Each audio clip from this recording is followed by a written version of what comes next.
and get started with the presentation.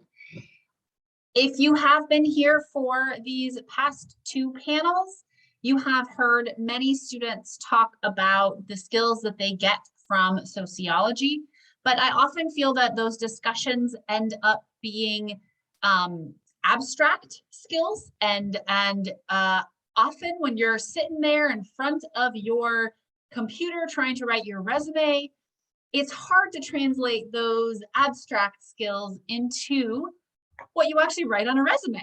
So this presentation is aimed at getting you to think about the actual things that you can write on your resume that come from your sociology degree. So what do you get from studying sociology in that particular context? And I've based this on a general overview of the degree requirements of a sociology major. And I know you are not all from George Mason, but this is a pretty standard set of courses that sociology majors take, right? Some introduction to sociology, you have research methods, statistics, sometimes those are combined, separate. Electives is definitely a huge part of your major, a theory set of one or two courses, and then either a capstone or a thesis, some sort of cumulative project. And this is an overview of many of the degree requirements, or I should say the degree requirements of many majors. So we're gonna look at what are the skills that we get from each of these classes, and then how could we put them together in resume format. So for the first three sets, like this is your skill pathway to look at the ways that these courses lead to, as I said, those skills that you can write on your resume. This is word heavy, I get it. I'm going to provide the link for this presentation so everyone can see it and actually copy it onto their resume if they want to, right? One of the first things that you learn, if we look at number one, right, Intro to Sociology, is that competency in diversity, problem identification, and critical thinking. One of the things that not many panelists identified, and again, it gets ingrained so much into you that you stop realizing how much or how well you are attuned to identifying social problems. That is a huge skill set. Interpersonal relationship skills. This is again marketable in a way that people identify it on their job descriptions. Time and deadline management. Now, this isn't Intro to Sociology specific. This is just any college student, right? You're managing multiple deadlines, multiple projects in the same class. So you write that on your resume. You say you have these competencies, right? That's very important. And then as any college student in the beginning, you start those basic computer skills. In terms of courses that are specific in research methods, you are skilled beyond other majors in conceptualizing problems, right? Started at 101 or so Introduction to Sociology, and you continue developing those skill sets. But in the scope of sociology, you are then also skilled at developing the research strategies. This is very appealing for market research, obviously general research jobs, but even positions with community engagement, nonprofits, right? They want things that work, and they want you to be able to identify what is and isn't working. So research skills are marketed in many different positions, even those beyond that are directly directly research specific. In your research classes, you also gain experience with qualitative and quantitative research methods and research design, preliminary data gathering and analysis, ability to work effectively alone and as a team. Now, again, I'm basing these on the competencies that come from our program, but these are generalizable in terms of the methodologies and the competencies that you gain across the board. And then statistics. This again, is really those marketable heavy hitters. Statistical analysis skills, put that on your resume. Proficiency in that statistical analysis software, database management and manipulation. And I should say that I've compiled these from my own understanding of what courses are. And also, I spent a lot of time this last week looking at job descriptions. So pulling job descriptions from careers, pathways in business and marketing, in nonprofits, in law enforcement, or the different career pathways that we've identified, And these are the catchphrases and the words that are very specific to these different types of jobs. So keep that in mind, right? This isn't just coming from the academic side. These are the things that are written in these job descriptions. So any statistical class that you take, attention to detail is something that you're learning in that pathway. So all, from 1 to 3 so far, you've gained a whole set of skills that are very marketable: research, management, data management, interpretation, presentation. In the second set, so I think these are kind of the initial set, and then that second set of questions, give me a moment here, there we go. Oh, geez, whoops, sorry, back, there we go. You're continuing to build your skills. You're identifying deep engagement with critical social issues. And this is the sociology electives are the classes that resonate with many students. Definitely is something you want to highlight: your competencies in global and multicultural understanding, complexities of diverse society. Again, these are words that have been pulled directly from job descriptions, qualities, desired qualities from applicants. They want employers want these competencies. So depending on the electives that you take, electives that focus on group dynamics, right? You get understanding of team or informal organizational dynamics. And then this last point here in terms of sociology electives is the development of interpersonal attributes, particularly empathy. This was mentioned many times as kind of one of those superpowers that sociology gives you. So keep that in mind as you're thinking, what skills can I write down on my resume? That is definitely one that you can absolutely write down. Social theory, again, you might not think of those direct competencies, but here you are absolutely honing your critical thinking. Critical thinking is a super desired trait. Theoretical analysis allows you to really hone in on those critical thinking and analysis skills, and also your writing skills. Obviously, that's relevant for all of your courses. Sociology in general tends to be a writing heavy discipline, so that's a skill that you should highlight. And then in terms of the theoretical understanding, like the ability to apply theory to problems, that gives you problem identification and problem solving competencies. A skill set that is requested or listed, I should say, as a highly desirable trait. And then lastly, when you're getting to the end of your undergraduate career, whatever that final project is, if it's a research-based or a project-based, you are learning project management and organizational skills.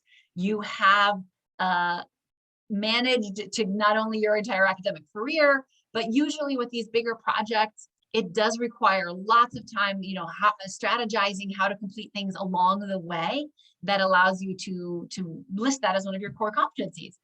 Again, written and verbal communication, library and internet research, that might be relevant for depending on the job you're looking at. If you are doing independent research, either in your theory research class or in this capstone, following ethical principles of research is something you can note.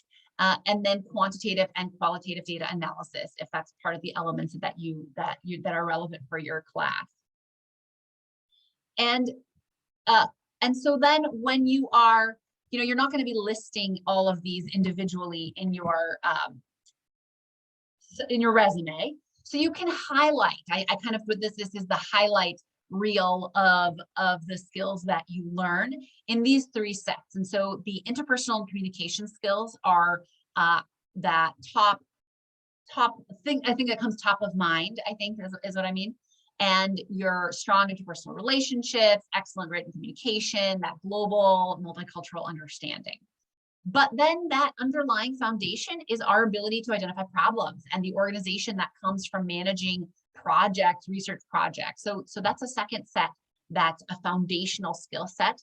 And then that really, that I would say the most niche skill set that you get from your sociological training is that research and data analysis skill set. So your experiences in qualitative and quantitative analysis, statistical analyses, depending again on the courses you take, and then the data interpretation and presentation. Also highly marketable, highly desired skills that employers are looking for. So then I get questions about, how do you actually write this on your resume? In terms of, I have two different ways that you can do this, and this is just a snapshot of how to present some of that information. And one of them is just write your major, right? So some of your experience, how do you present the skills? Under experience on a resume, you write, this is my sociology BA, and these are the things, like the literal job, the skill sets as bulleted that are relevant from this major, claiming right up front that your major is valuable, that the skill set that emerges from this major is relevant.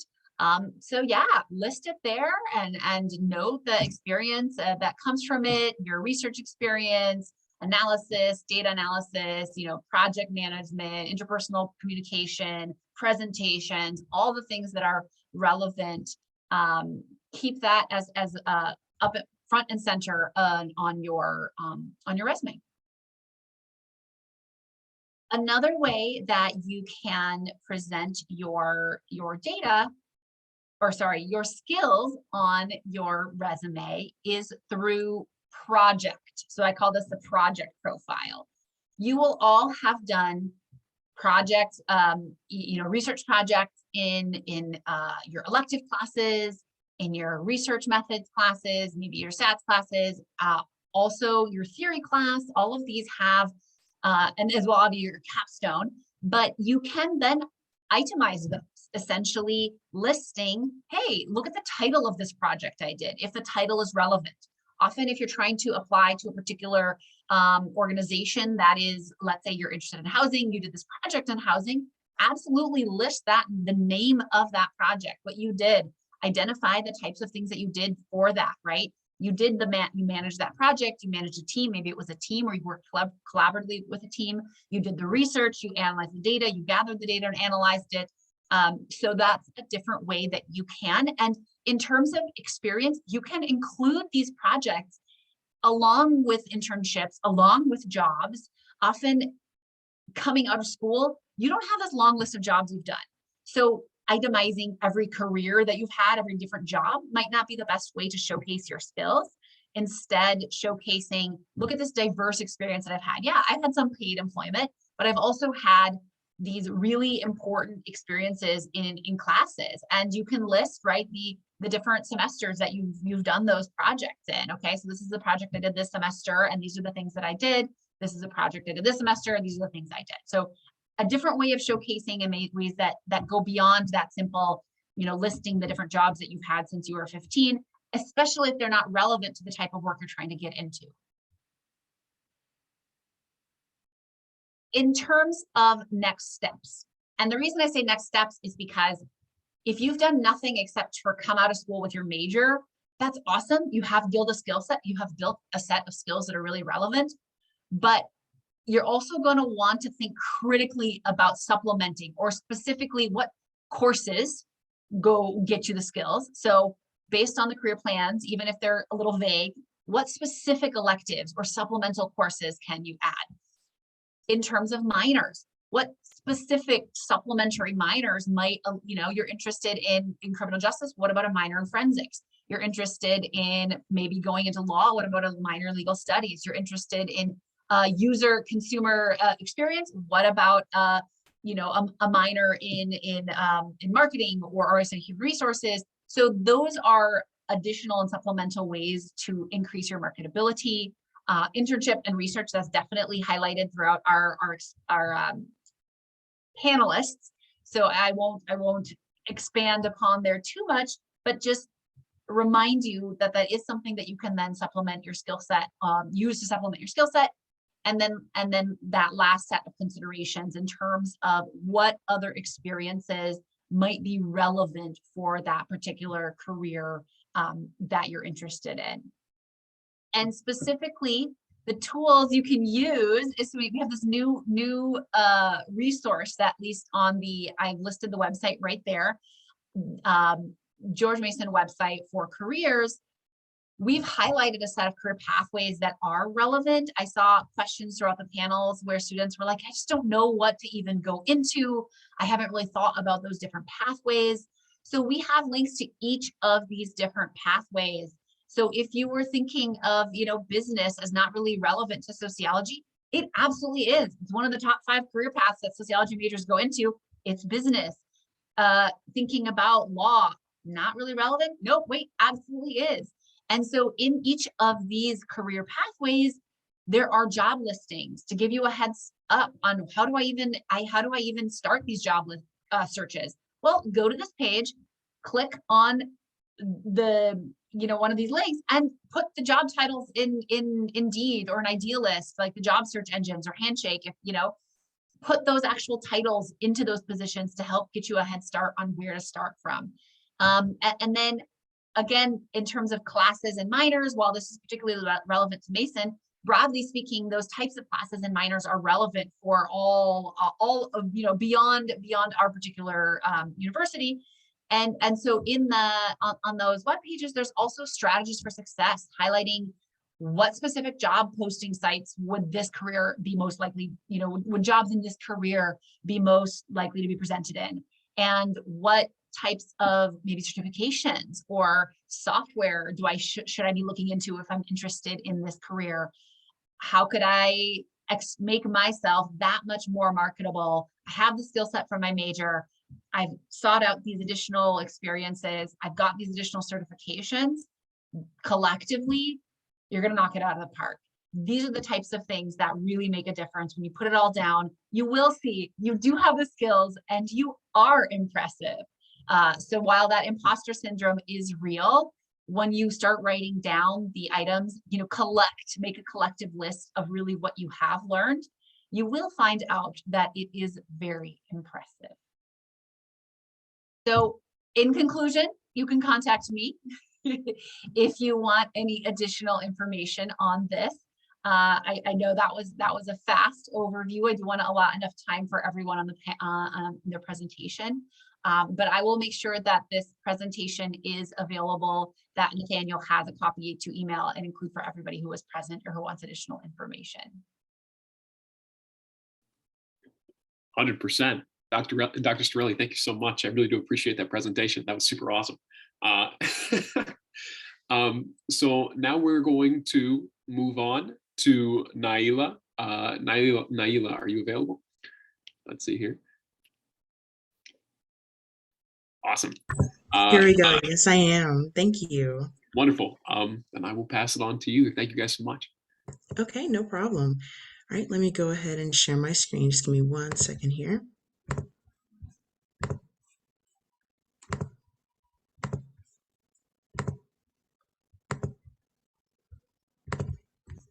All right. You want to see the end of my slide. There we are. Hello, everyone.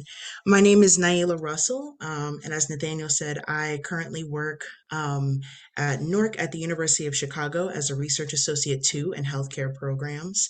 My connection to George Mason is that I actually used to work with American Sociological Association, so shows how networking is very important and how those contacts can get you really hooked into the community, which is really helpful. So I'm going to be showing you how to market your sociology BA. Even though the past presentation was excellent and incredible, I'm going to show you some of the skills that I've used and implemented when going forward into my career path.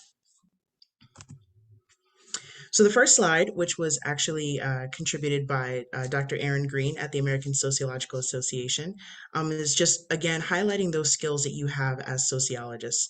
So again, that's the interpersonal skills, the empathy, ability to collaborate, critical thinking. We're really going to drive that home to you guys because that is such a core to sociology, is being able to think critically about problems in the world, and then use these sorts of skills that you're given to articulate that, whether that's through qualitative analysis or quantitative analysis. And so being able to do that really gives you that strong foundation when it comes to written and verbal communication. And then when you have to analyze those problems, or when you have to come up with solutions, then that is where you get into things like project management, or even program coordination. So some of the career paths are available to you as sociologists are social research. I've popped NORC in there as I work there as well, but that's WHO. You can work at the RAND Corporation. You can go into education, education administration, social work, law and criminal justice, as you've been hearing throughout our panelists through this entire day.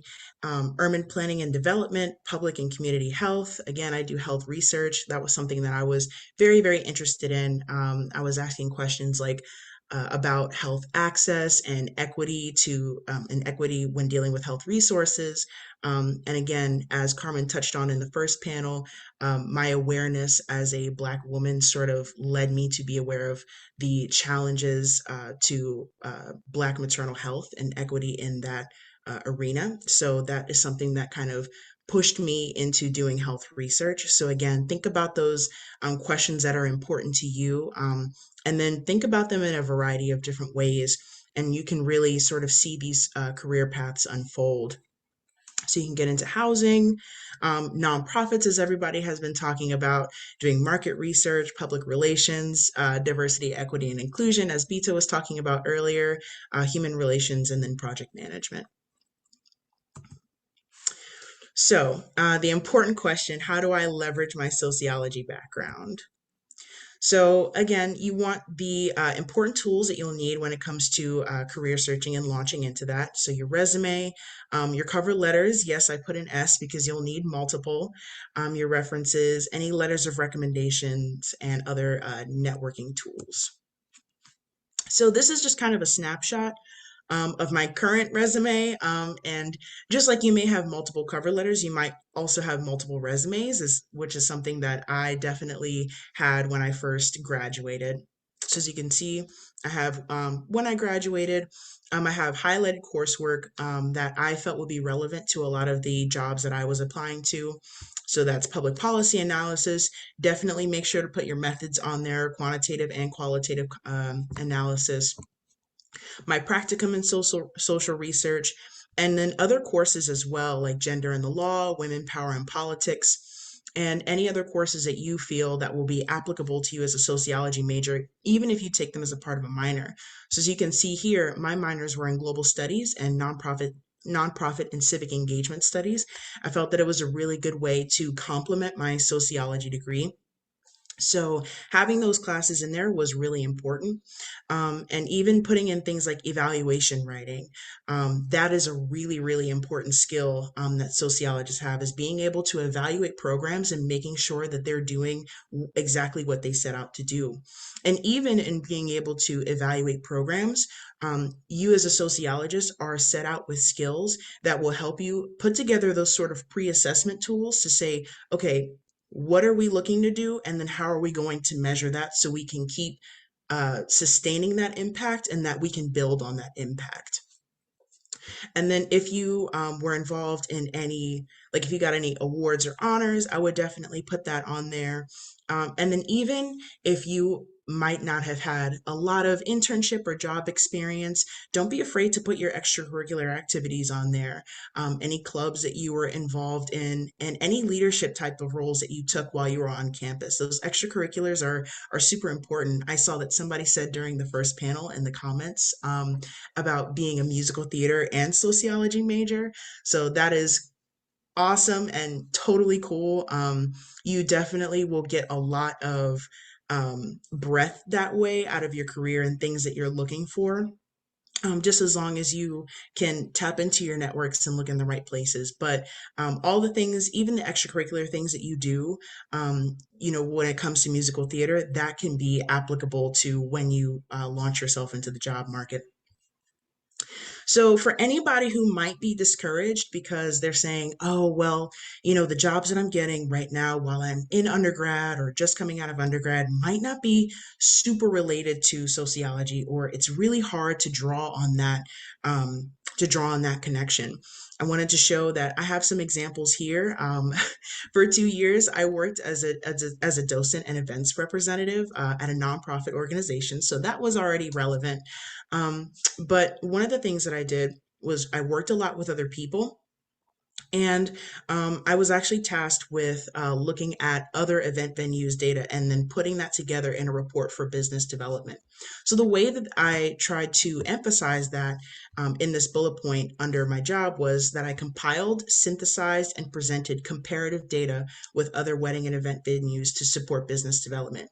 Again, as you've been hearing, sociologists do go into business all the time. So this is something that's really important. And you definitely want to illustrate that you have that ability to, that you have that ability to synthesize data and put it together in a package, because that is so important. If you are looking for other opportunities while you're in undergrad, I would definitely, again, reach out to those professors that you have. They may be able to get you hooked up with research opportunities. For me, I was actually doing research with a professor that was not in the sociology department. She was a political science professor, but she was the coordinator of the nonprofit and civic engagement studies program. So we worked together and we did interviews. We wrote blogs. We wrote speeches on the League of Women Voters and talked about their civic impact. And so that was a really important experience. And that's something that I've been able to leverage as a sociologist. Even though it was, in politics, as you can say, because sociology has that reach, I didn't even really have to go that far to really draw those parallels, but always making sure to emphasize them does help. And then when I graduated from college, I actually participated in a fellowship that is not related to healthcare at all. It was actually in arts administration and diversity, equity, and inclusion in arts administration. So if you want to talk about a nonlinear path, I'm your person to go to. This was something where we got together and talked about important and very sociological concepts when it came to diversity, equity, and inclusion and identity. And then, of course, structural oppression. And then we learned how to do other things with that. We learned how to put together social media campaigns, which is something which is a really important skill. And then we were tasked with another project where, again, I was interviewing people. We were putting together presentations to talk about the social, economic, I keep sliding along here. Let me go back just 1 second. There we go. We were talking about the social and economic history of West Baltimore. So again, that was something that was very sociologically focused. And then when I was matched with my site, I was able to participate in things like grant writing and other administrative duties that are very important, especially if you want to get in touch with the nonprofit world. That was a fellowship that focused on nonprofits. And then building your resume, transferable skills. This is always a part of the resume that I really try to put a lot of time into, and I take very seriously, and I saw how valuable that it is. Per the last presentation, it's great to group them together, or if you find a way to separate them out, that doesn't kind of get to be a little bit too much, that can be helpful too. It depends on your strategy. So this has been something that's helpful for me. Again, you want to put those problem solving skills on there, intercultural competency, your critical thinking skills, your interpersonal skills, project coordination that you get while you're in school. Or in your extracurriculars, grant writing if you've taken any classes on that. And then if you've had other jobs off to the side where maybe you've done something that's more of like admin support, you can put down your clerical skills. Maybe you were working with interpreters or you were doing customer service. I didn't put it on here because I wanted to show how you can connect jobs that might not be related to sociology, but I did work as a legal intern working with refugees. Again, very nonlinear, but that was a job that used all those skills right there, the organizational skills, clerical skills, working with interpreters, the intercultural competence. So it's really important to draw on those and find different ways to touch on that in your pieces when you are going out for for jobs. And then again, if you want to just put other things on there when it comes to the types of programs that you might know, Google Suite, Microsoft Office. I know it seems really, really basic, but trust me, it's really important. Those are the things that they ask for in the job description. Do you know Microsoft? Do you know Google? And it might, of course, to our generation sound like a given, but it doesn't hurt to put it down there. Okay, now we get to my favorite slide. This is me whenever I see please upload a cover letter. Writing a cover letter can be very intimidating, and it can be very challenging if you don't know how to go into it. And then through writing tons and tons of cover letters, I want to share with you some of the techniques that I found that have gotten some bites when I've thrown out the line. So you want to closely review the job description and requirements, of course. And then you want to study the company's website before attempting the cover letter. That's what's been helpful for me in the past. And if you can, you want to incorporate their mission statement or their core values to demonstrate that you're a good match for them.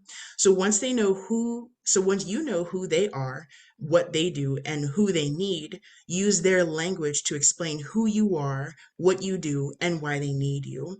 If you can really draw on those parallels and talk about why you align, it's a go. It's always been a go in my situation. So again, if you have had experiences that you're not sure you can really draw on, there's always ways that you can sort of touch on your experiences in undergrad and how they can help you. So for an example, I was head delegate of my school's Model UN chapter.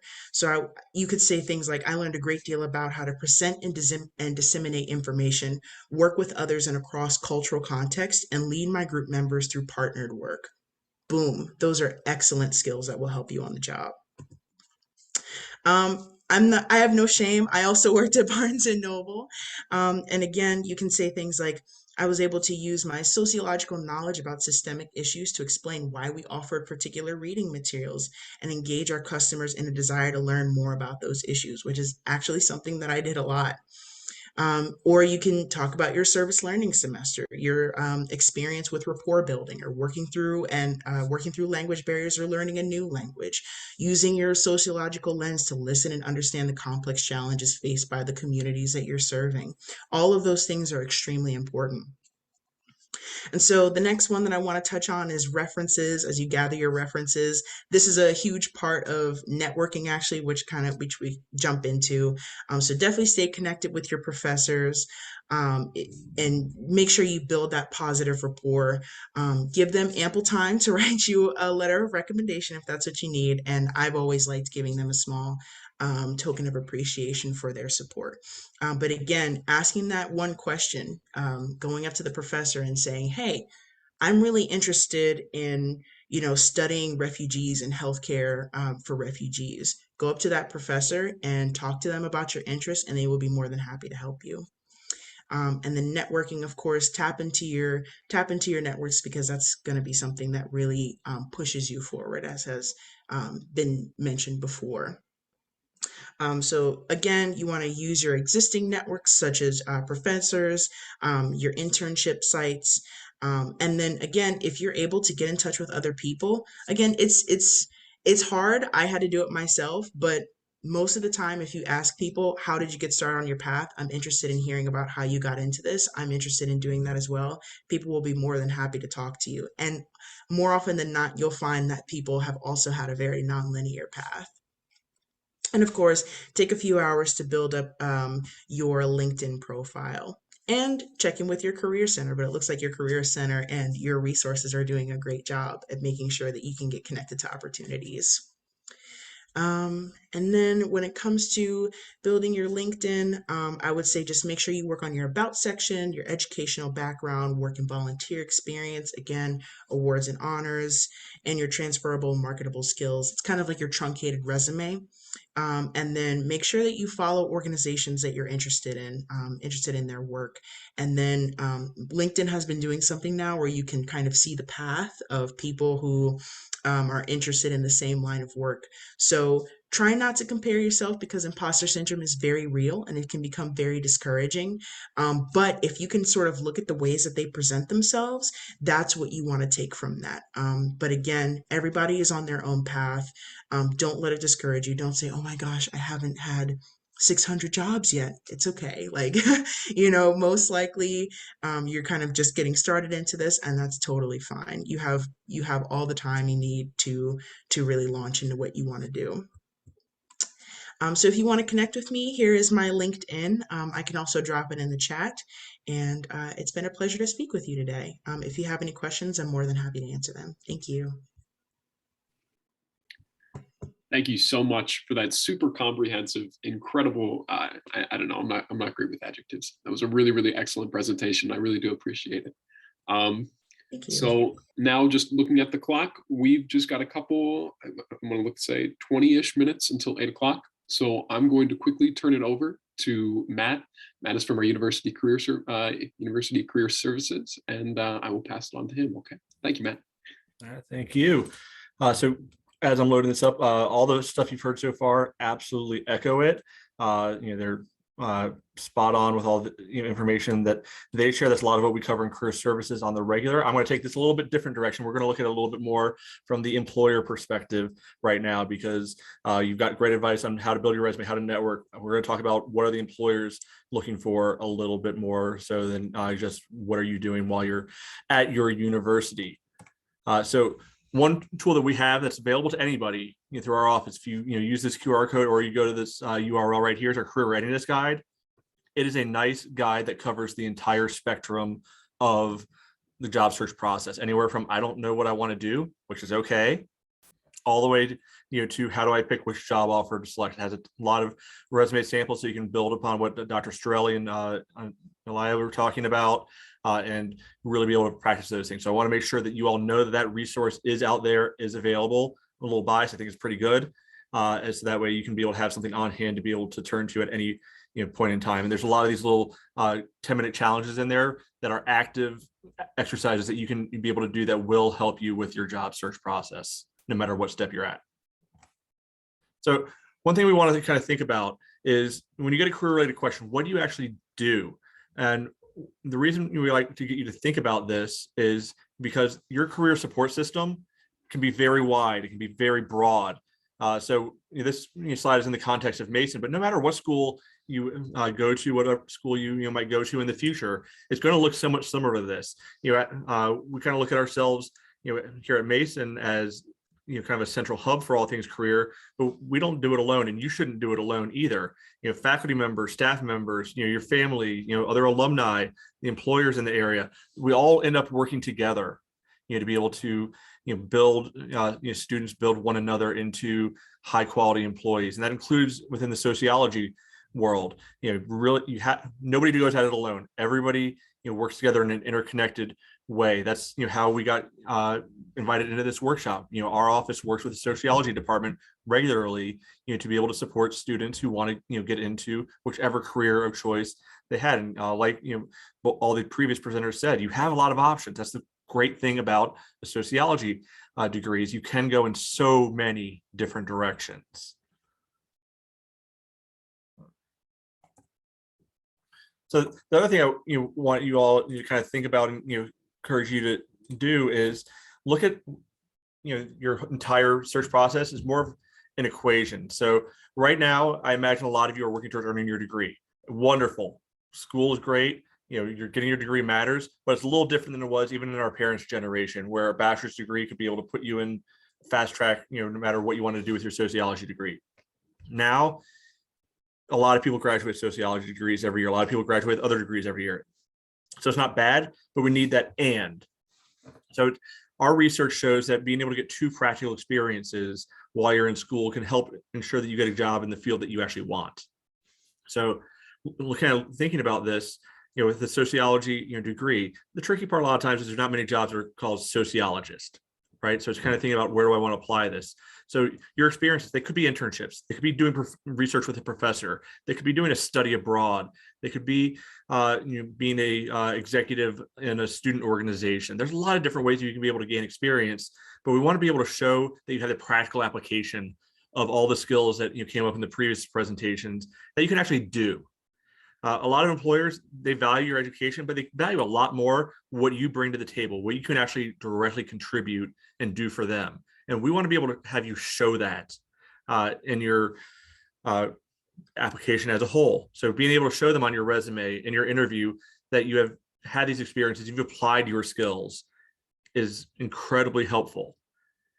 But then you can have all the experience in the world. You can have all the degrees in the world. You have to be able to market yourself effectively. You have to be able to advocate for yourself, be your number one cheerleader. Coming out of school, people aren't expecting you to be the final product yet. So if you're taking your sociology degree and looking to go into research, they're not expecting you to be at the same level as somebody with 10 years of experience.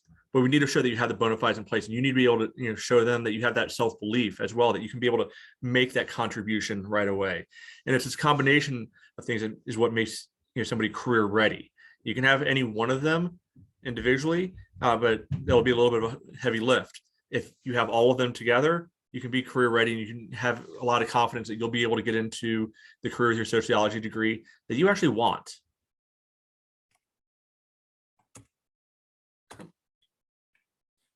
All right. So another thing to think about, the beauty of the sociology degree is you can take it in a lot of different directions. Sometimes that's a double-edged sword. Sometimes it can feel a little overwhelming because there's not a straight linear path like if you were an engineer, for instance. But what you want to make sure you're doing is understanding what the needs are of the field you're going into.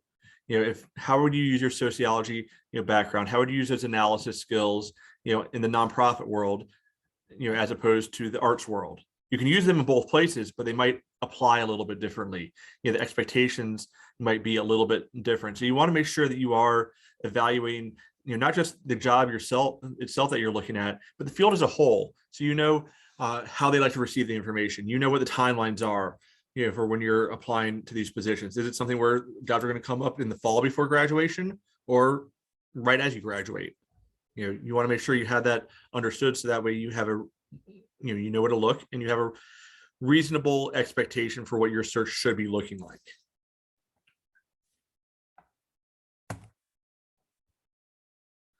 So looking at it from an employer perspective, across the board, no matter which of those industries you're looking to go into, there are essentially 8 must-have skills that are pretty universal. Again, Dr. Storelli was talking a lot about some of these. This communication piece.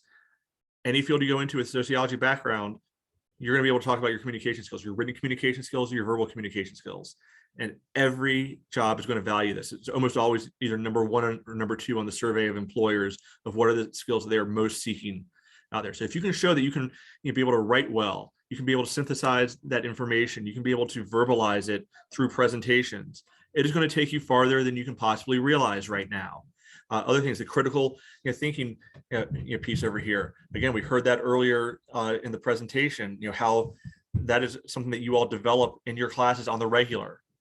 So let's make sure that it is very clear how you've demonstrated that, how you have strong critical thinking skills, and how you bring it forward.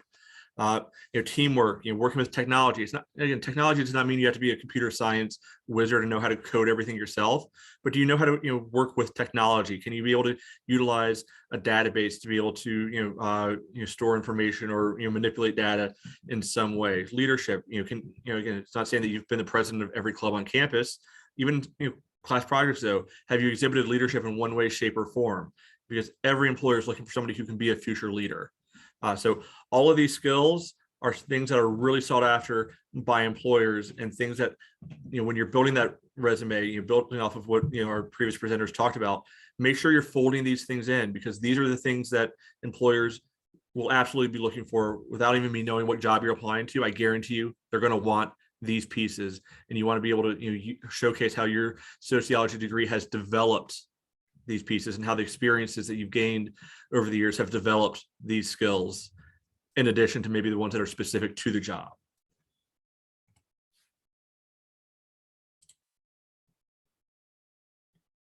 So another thing to keep in mind, we kind of made reference to this a few times, just because you're doing one degree, there's a lot of different options that you can have. So this slide, biology example, but think about with sociology. Again, we went through this in a lot of the previous presentations today. You can take your degree in a lot of different directions. You can go into government as an analyst. You could go into research. You could go into human services, the sociology major, and be able to work on that nonprofit side. Maybe as a case manager. There's a lot of different ways you can be able to do things. So don't let yourself get too narrow on this. Again, for the employers, they're going to care a lot more about what you can be able to do. So think about how you can, your skills can apply to different jobs, rather than define yourself just based off of your degree. Because even with this slide here, it's not your field right now, but you can be able to see how it can go in a lot of different directions. And I want you to keep that open mind, because your first job is not going to be your last job. And I want you to remember that.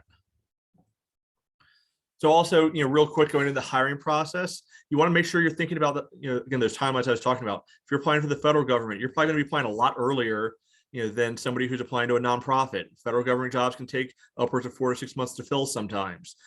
Nonprofits can be, as little as 1 to 2 months at times. So understanding that, going into it, so you have those rational expectations, knowing the hiring trends, knowing the recruitment needs.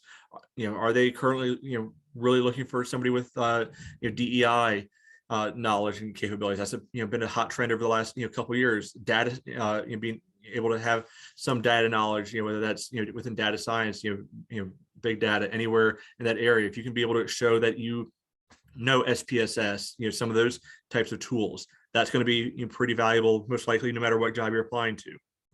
So really just, making sure you're doing your baseline research. And again, whatever school you're at, the career services office there can be able to help you out with these steps, because this is what we do on a daily basis. We talk to the employers, we, hear from them about what they're looking for, what they're valuing. So that way we can pass that information along to students and prepare students to be able to go work for those very same employers. And that is the short version of what I had, because I wanted to be mindful of our time for questions. So thank you all.